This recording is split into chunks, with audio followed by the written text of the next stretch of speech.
आओ बच्चे, पिछले क्लास में हम लोग बाइनोमियल थ्योरम ऑन प्रोबेबिलिटी के प्रॉब्लम में अप्रोच ले लिए थे 16 तक, 1 से 16 तक में कहीं कोई किसी को दिक्कत नहीं, सारे चीज को हम डिस्कशन खूब बढ़िया से कर चुके हैं। क्लियर है, एकदम क्लास की तरह ही। तो यहां तक में तो कोई दिक्कत नहीं। अब आ जाओ 16 से आगे वाले प्रॉब्लम पर आज डिस्कशन करने जा रहे हैं। क्लियर है, बढ़िया से देखो, तुम लोग बनाया भी होगा, अगर बना लिया होगा तो मिलाना सही है कि गलत है, और नहीं तो कहां गड़बड़ है, क्या कंसेप्ट मधुरा रह गया, वो सब क्लियर हो जाएगा। तो आओ हम लोग 16 से आगे अब बढ़ते हैं। क्लियर है, चलो सबसे पहले हम लोग 17 नंबर देखें, 17वां नंबर। 17वां 17 कहता है a pair of dice is throne 6 times. एक जोड़ा पासा 6 बार भाजा जाता है। तो यहां भी हमारा n बराबर 6 हो गया, और पासा जब ये भाजा जाएगा एक जोड़ा तो ns यानी 6 इंटू 6 तो 36 हमारा सैंपल स्पेस हो जाएगा। क्लियर है, n जो लिखते हैं समझ में आ रहा है ना, टोटल ट्रायल्स को हम n नाम दे देते हैं, इसलिए हम लिख देते हैं तो वो समझ में आ गए। जो हम बता चुके हैं थ्योरी, तुम लोग पढ़ चुके हो, आज भी सारा खेला इसी थ्योरी पर होगा। NCR P के पावर R और Q के पावर n माइनस R, यानी प्रोबेबिलिटी निकालने का है। और एक बात और पढ़े हुए हैं कि P plus Q is equal to 1। इसी दोनों बात पर आज भी हम लोग सारा काम करेंगे। क्लियर है, तो टोटल ट्रायल्स 6 बार एक जोड़ा पासा को भाजा जाता है। तो एक जोड़ा पासा भाजेगा तो सैंपल 36 हो गया। अब आओ क्या कर रहा है, if getting a total of 9 considered as success, यानी 9 आना, दोनों पासे पर संख्याओं का योग 9 आना ही सक्सेस कहलाता है। तो इवेंट हमारा हो गया 9 आना। तो 9 कैसे आएगा, 1 8 तो होगा नहीं, क्योंकि पासा पर 8 तो होता नहीं है, 2 7 भी नहीं होगा, 3 6 हो जाएगा, फिर 4 5 हो जाएगा, फिर 5 4 हो जाएगा, फिर 6 3 हो जाएगा, और कोई नहीं होगा। 9 आने का यही 4 तरीका है। तो प्रोबेबिलिटीज का हो जाएगा P is equal to number of घटना 1 2 3 4 4 बटे नंबर ऑफ सैंपल स्पेस 36, यानी 1/9 हो गया। इसको P से लिखा है कि यही हमारा सक्सेस है, सफलता, यानी योग 9 आना ही हमारा सफलता हुआ। तो P हमारा 1/9 हो गया। तो फेलियर Q क्या हो जाएगा, 1 माइनस 1/9 यानी 8/9, यानी योग 9 नहीं आना, वही हमारा फेलियर हो गया, Q हो गया 8/9। तो टोटल कितना बार काम हो रहा है, 6 बार। अब उसमें से कितना बार अब हमको 9 चाहिए, सक्सेस चाहिए, वही पूछ रहा होगा। आओ देखते हैं हिसाब में क्या कर रहा है। कह रहा है what is the probability that at least 5 successes, कि कम से कम 5 बार सफलता मिले। तो वही हिसाब हो गया, फिर पुराना हिसाब की required probability is equal to at least 5 बोल रहा है। तो क्या हो जाएगा, 6C5 P के पावर 5 इंटू Q के पावर 1, 6 में से 5 गया तो 1, अब प्लस 6C6 P के पावर 6 और Q के पावर 0 हो जाएगा, जो हमने नहीं लिखा वो 1 हो जाता है। क्लियर है, P हमारा 1/9 है और Q हमारा 8/9 है। इसमें P और Q के जगह पर मान डालेंगे और इसका वैल्यू निकाल लेंगे और जोड़ लेंगे, वही हमारा आंसर हो जाएगा। अगर एग्जैक्टली 5 बार बोलता 5 सक्सेस, तो यही सिर्फ एक केस होता 6C5 वाला, लेकिन यहां एटलीस्ट 5 कर रहा था, कम से कम 5, इसलिए 5 वाला भी लिए और 6 वाला लिए, क्योंकि टोटल ट्रायल हमारा 6 था। यहां तो समझने में किसी को दिक्कत नहीं। तो चलिए उससे थोड़ा और आगे बढ़े हम लोग। अब जरा हम लोग 18 में चलते हैं, 18वां हिसाब।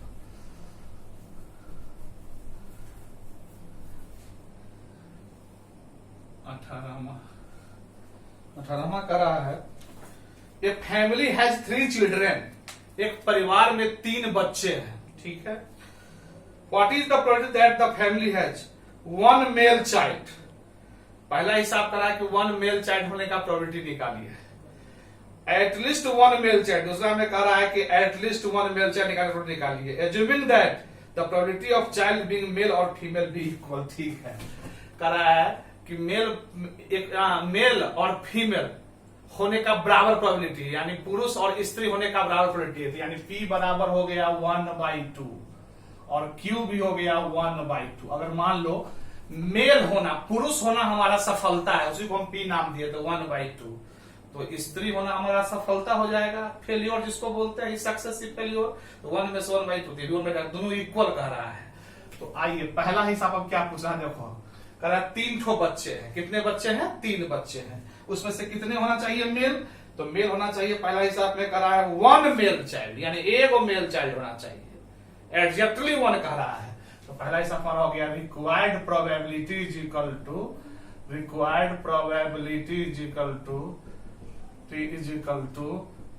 3C1 P के पावर 1 और Q के पावर 2। यही हमारा आंसर हो जाएगा। कह रहा है एग्जैक्टली 1 मेल चाइल्ड हो 3 में से। तो 3C1 टोटल चाइल्ड होना 3 हो गया 1, और P मेल होना 1/2, फीमेल होना 1/2, P के पावर 1 और Q के पावर 3 में से हो गया 2। P और Q का मान डाल लेंगे, निकाल लेंगे, जो होगा वही हमारा आंसर हो जाएगा। इसी का दूसरा हिसाब है, उसमें कह रहा है दूसरा हिसाब एटलीस्ट 1 मेल चाइल्ड, कम से कम एक मेल चाइल्ड होना चाहिए। तो एको वाला भी लेंगे, 2 ठो वाला भी और 3 ठो वाला भी। तो रिक्वायर्ड प्रोबेबिलिटी हमारा हो जाएगा required probability is equal to 3C1 P के पावर 1 Q के पावर 2 प्लस 3C2 P के पावर 2 Q के पावर 1 प्लस 3C3 P के पावर 3 और Q के पावर 0। 3 में से गया तो 0 1 हो जाता, लिखना कोई जरूरी नहीं है। P और Q, P 1/2 Q 1/2 इसमें डाल देंगे, सब में डाल करके और इसका कैलकुलेशन कर लेंगे, वही हमारा आंसर हो जाएगा। अब इसमें 3 केस क्यों आता वो समझ चुका हो, क्योंकि बहुत सारा हिसाब उस पर हम डिस्कशन कर चुके हैं। इसमें एटलीस्ट 1 मेल चाइल्ड बोल रहा था, कम से कम एक, इसलिए 1 वाला भी हुआ, 2 वाला भी और 3 वाला भी। एग्जैक्टली एक करा था, एक ही वाला लिए है। क्लियर हो चुका होगा, यहाँ तो समझने में कोई दिक्कत नहीं। चलो इससे थोड़ा और आगे बढ़ते हैं हम लोग।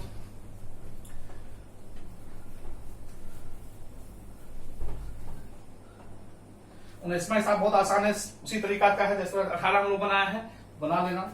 जरा 20वां हिसाब और देखते हैं हम लोग।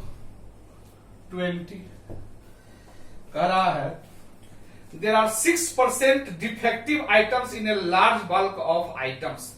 कह रहा है कि लार्ज बल्क ऑफ आइटम में 6% जो है सो डिफेक्टिव आइटम है, खराब आइटम है। तो आओ डिफेक्टिव होना ही हमारा सक्सेस, उसी को हम पी नाम दे देते 6%। तो 6/100 परसेंट में सैंपल स्पेस 100 को बोलते हैं। इस प्रकार 6/100 तो हो जाएगा 2 3 50, 3/50 हो गया डिफेक्टिव होना। यही हमारा सफल हो गया था, डिफेक्टिव न होना जिसको हम Q बोलते हैं। तो Q हो जाएगा 1 - 3/50 यानी 47/50। ये हो गया डिफेक्टिव नहीं होना, ये हो गया डिफेक्टिव होना, आई हो गया डिफेक्टिव नहीं होना। अब आओ कितना में कितना डिफेक्टिव होना वही पूछ रहा होगा। क्वेश्चन कर रहा है find the probability that a sample of 8 items will include not more than 1 defective items. कर रहा है n बराबर यहाँ 8 दे दी भाई, ये भी 8 आइटम का सैंपल है और not more than 1 defective item, यानी एक से ज्यादा डिफेक्टिव नहीं होना चाहिए। तो क्या होना चाहिए? या तो 1 होना चाहिए या 0 होना चाहिए। कह रहा है 1 से ज्यादा नहीं, not more than 1 defective items, 1 से ज्यादा नहीं। तो 1 से ज्यादा नहीं मतलब क्या हो गया? या तो 1 या नहीं तो 0। तो हमारा प्रोबेबिलिटी हो जाएगा रिक्वायर्ड प्रोबेबिलिटी इज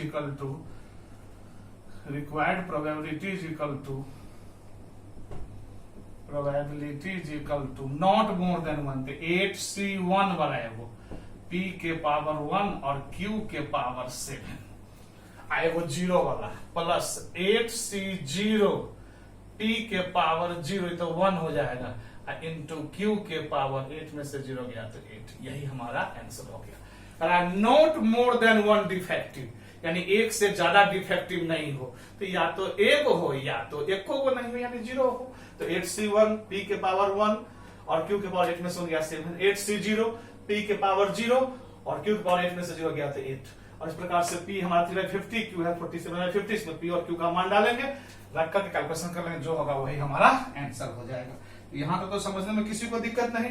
अब जब उससे आगे बढ़े, 21वां हिसाब बहुत हल्का है, जो हम लोग पहले बना चुके थे। टारगेट वाला जो था 0.6 जो हम लोग पिछले क्लास से बनाए थे, सेम वही हिसाब 21वां है।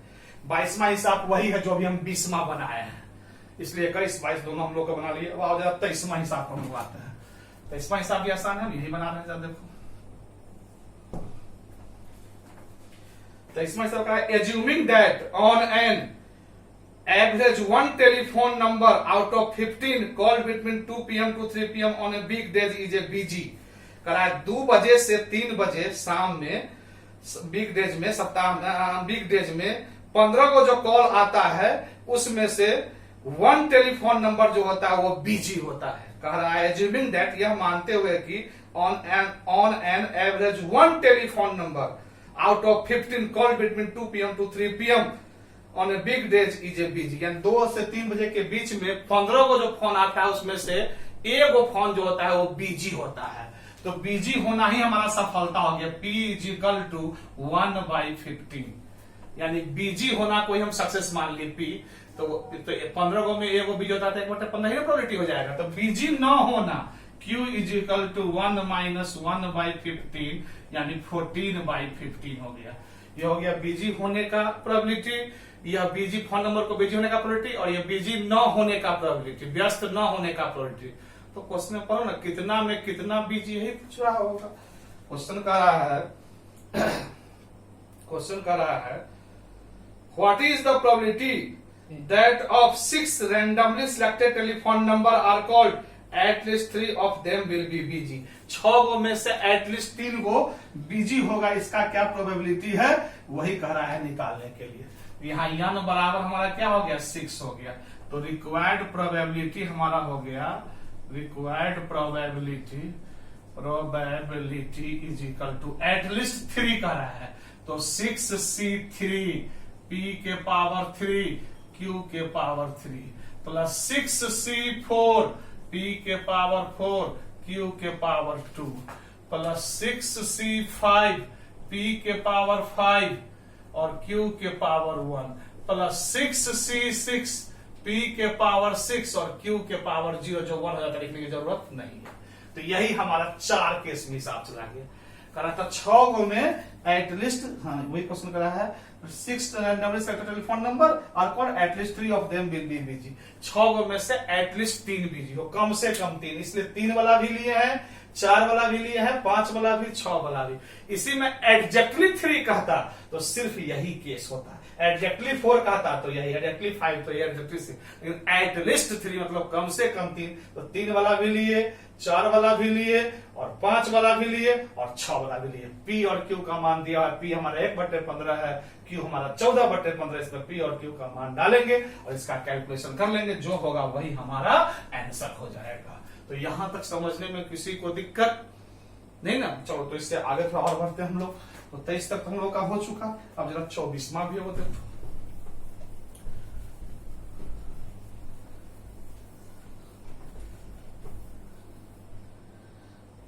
24वां तो सिंपल हिसाब तो उसी तरीका से बोल रहा है जैसे 24वां हिसाब भी सिंपल है, देख लो समझा देता हूं इसको भी। 24वां कह रहा है इन ए हर्डल रेस, एक बाधा रेस में a player has to crosses 10 hurdles. एक बाधा रेस में एक प्लेयर को 10 हर्डल पार करना है, 10 ठो बाधा पार करना है।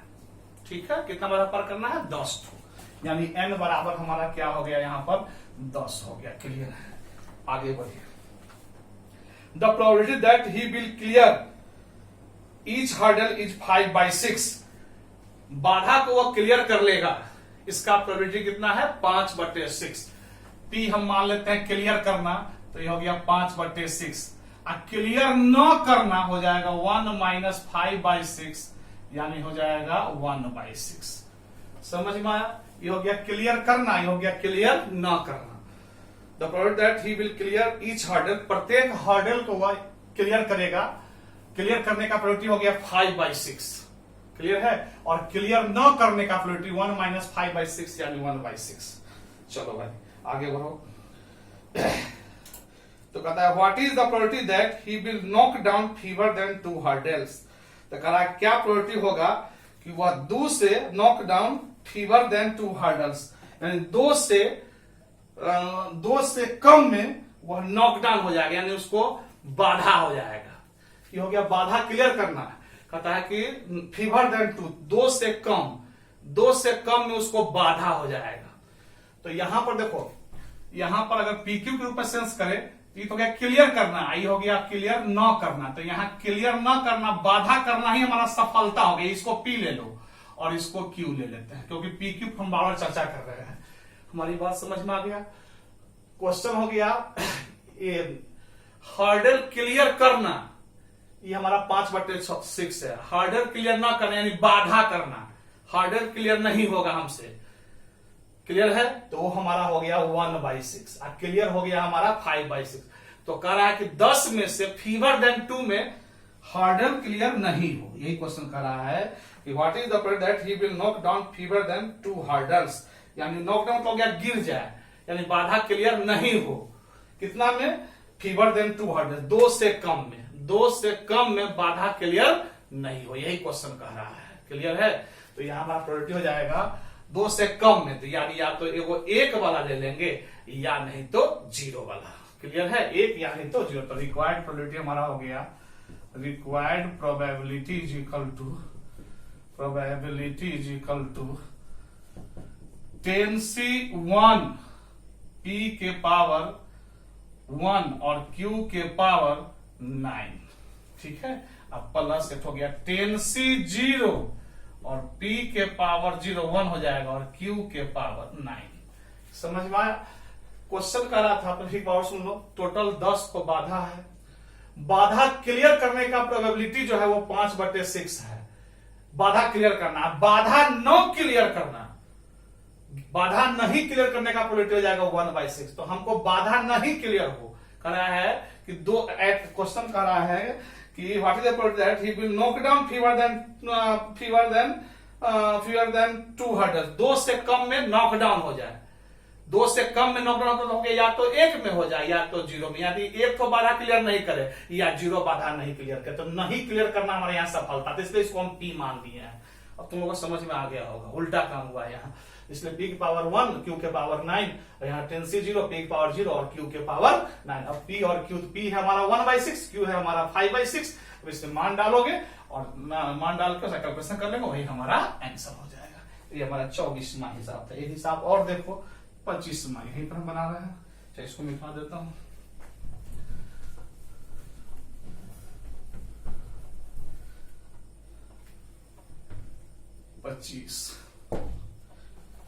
पच्चीस का रहा है, ए क्वाइन इज टॉस्ड 5 टाइम्स, एक सिक्का को 5 बार उछाला जाता है, यानी n बराबर हमारा 5 हो गया। एक सिक्का को 5 बार उछाला जाता है। क्लियर है? What is the probability that head appears an even number of times? Head जो होगा वो इवन नंबर ऑफ टाइम्स आएगा, इसका प्रोबेबिलिटी निकालिए। क्लियर है? तो यहाँ n हमारा 5 हो गया और हेड आना हमारा सफलता है, तो P = 1/2, क्योंकि हेड आने का प्रोबेबिलिटी 1/2 होता है सिक्का को, और हेड ना आना जिसको Q बोलते हैं तो 1 - 1/2, तो ये भी हो गया 1/2। क्लियर है?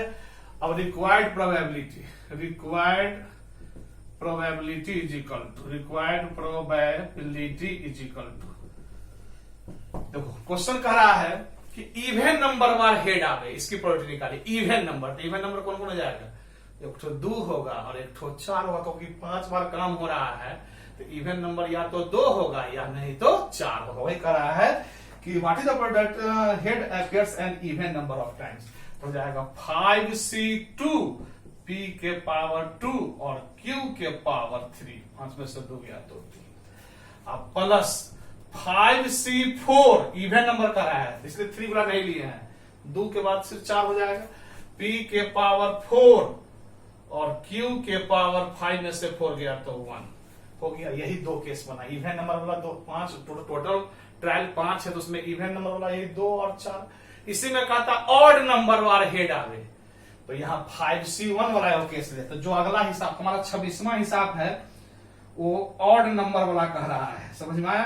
Probability that tells appears in odd number of, उसमें टेल का टेल सक्सेस, वहां P हो जाएगा, वहां P 1/2 Q 1/2 हो जाएगा, और वहां ऑड नंबर कह रहा है 26वां हिसाब में, तो 26वां हिसाब के लिए क्या क्या हो जाएगा? हो जाएगा कितना बार का होगा? 5, तो वहां जाएगा 5C1 P के पावर 1 और Q के पावर 4, फिर 5C3 P के पावर 3 Q के पावर 2, इस प्रकार से 5C5 P के पावर 5 और Q के पावर 0 ऑड लगा दे, यानी पहला, तीसरा और 5वां।